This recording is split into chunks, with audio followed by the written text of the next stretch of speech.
nice to meet you both. Welcome to London. Is this your first time here? Mine. Your first time? You're not. It's probably my 100th time. Oh, you're over it now. No, I love it. I want to. Really? You've come on a good day. It's sunny. Is it? We're enjoying It's nice out there. This is all you're going to see, is this room for like 2 days. Beautiful, bright, sunny day. Yeah. I love this natural light. I actually, yesterday, did like a little shout out on my Facebook page to some friends that I know watch the show, and I just said, look, I'm meeting Emily and Colton. You got any questions? It was all. I was it was all really super complimentary. I was expecting all the ladies on there to be all like, let's talk about Roy, and you know, he's all brooding. They're all about you, lady. They want to talk about you. What is it with women that just love Felicity so much? She's relatable. She's completely relatable, but I mean, she's become like, I'm not joking, the amount of women that said to me, tell her she's my favourite. Will she be my best friend? What do you think it is about her that really resonates with other women? There's not enough. I shouldn't say there's not a whole lot. There's not enough like strong, really smart, independent women on like Destiny's Child on TV. Yeah. It's just like that was their whole song. It's like, oh, I've listened to that song so much. Yeah. But there's not. I mean, there's a lot of. I mean, I'm not going to take your part away. You've taken everything from me. But So. Might as well leave A now. lot of male roles on television and film. And I think that if we have a really strong, intelligent woman on TV, that's great. And if she's relatable and kind of weird. I also think that she has the audience's perspective throughout, especially the first season, because she's sort of welcomed in to this world that she had nothing to do with before. And that's sort of like an audience watching the show. And she's kind of says what the audience is thinking sometimes, I think. How much input do you yourself have in Felicity as a character? Because I mean, she's grown so much since season 1. I don't know. I become more awkward in my daily life, which is really fun for everyone else. You awkward? That's not true. And Roy's obviously huge in the comic books. How much did you know about him before you took on the role? I knew absolutely nothing about it. I didn't tell my family or my brother or anyone, and they were. My brother's a massive comic book fan. I didn't realize that he. Shut up, Clinton. Clinton, what's Clinton. up? He almost was in tears. He was like, I cannot believe you wouldn't tell me, and I didn't really know until he gave me basically the encyclopedia of Roy Harper, and so I basically learned on the job, and then especially through fans, through Twitter, Instagram, things like that. I'm still learning. Really helpful. Yeah, and it's nice. Too helpful? Maybe. No, not really. Everyone's just kind of like, which way are you going to go? Like, is it going to be Speedy, Red Arrow, Arsenal? What's the route? But Mark Guggenheim did confirm that it's going to be more towards Arsenal. Oh, okay. So will he take on that persona then? He's going to be... I don't- Because I'm an Arsenal fan in terms of the football team. So is Paul Blackthorne, who plays Detective Lance. Yeah, he's a Brit. Yeah, he's always hashtagging it. He's like, Where is oh, he right now? he's probably in Ojai. You seen his new haircut? Has anyone seen it? What's he done? It's amazing. Yeah, very suave. Shaved his head. Really? Yeah. Oh, he's going to look badass with a shaved head, isn't he? He's just like going to be right in the middle. They're gonna Photoshop his face over Mine. Oh. I think this is a great idea. I want to see this. Go back to the comic books and the fans. Have you had any kind of feedback from them in terms of how they want Roy to turn out? I mean, you know where you're going.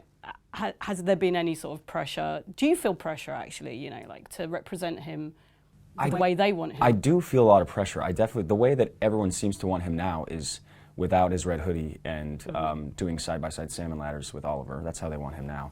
Luck, dude. Yeah, so basically there's a lot of pressure, and especially because I am lazy. So being lazy I can do salmon ladder. Yeah. Oh, okay. Yeah. Sorry, I ever asked. Well, with being, I don't know. I'm basically, trying to work out has been very difficult for me.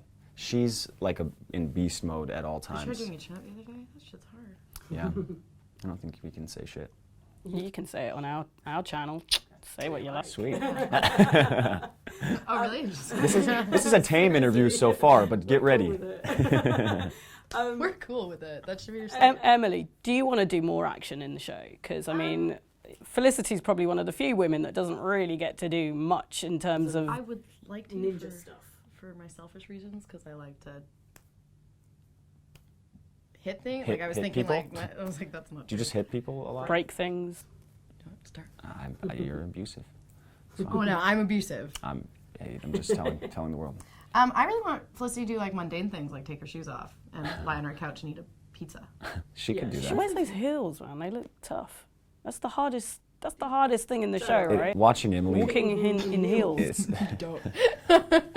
So with her Uggs, she just puts her Uggs on, and then If you can't see my feet in a shot, guaranteed I have slippers or Uggs. guaranteed it's Uggs. Yeah, and it helps. Sometimes slippers though, because the slippers are cool. Yeah.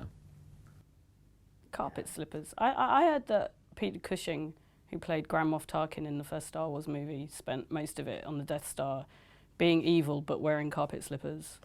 It's a great mental picture, right? Yeah. You actually Amazing have to say that. facts. Yeah. Roy and the Mirakuru, I mean, are you a little sad that he's no longer got that in his system? Because you got to do some crazy stuff. Yeah, well, it looks like I got to do it, but my stunt double was, pretty much Curtis Spoilers. Braconnier.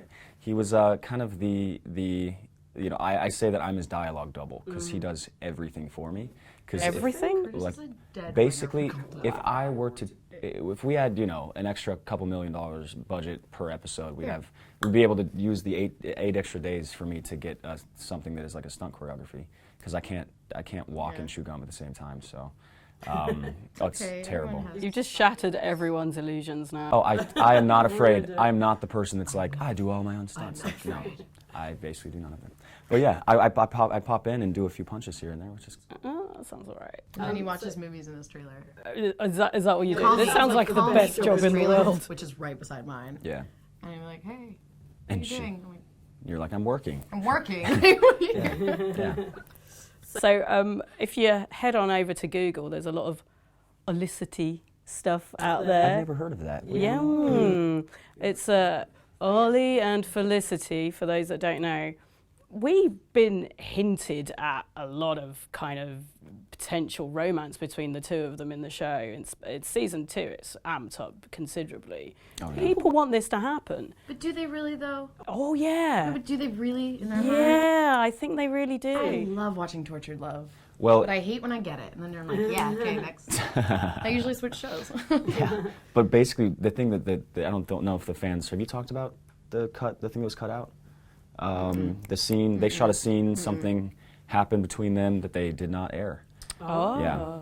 deleted scenes maybe in the DVD. Well, if they put that on the DVD, the fans are going to go crazy. So Well, yeah, that would be, oh my gosh, could you imagine if somebody was like, just plan that all out and didn't tell anyone? And just, put it on the DVD. Yeah. Well, have you spoken to any fans about this? I mean, like all the guys I know want it to happen. I mean, they were disappointed in that final episode. Yeah, a lot of people were yelling at the TV. So many TVs. Everyone, yay! It's a TV grave just for a finale, which is cool. People were mad, but they were kind of like fed their cake a little bit and then told that they could only have half of the piece. But when can they eat their cake? Like next season? Never. Never. I want to know. I'm like, this is like my Olicity feels are what do they say? What do the kids say on Twitter? Cry face. Cry face. Yeah, I literally cannot even. I had a fan come up to me and just do this. Yeah. Did you know that was a thing? That's the universal sign for cry face.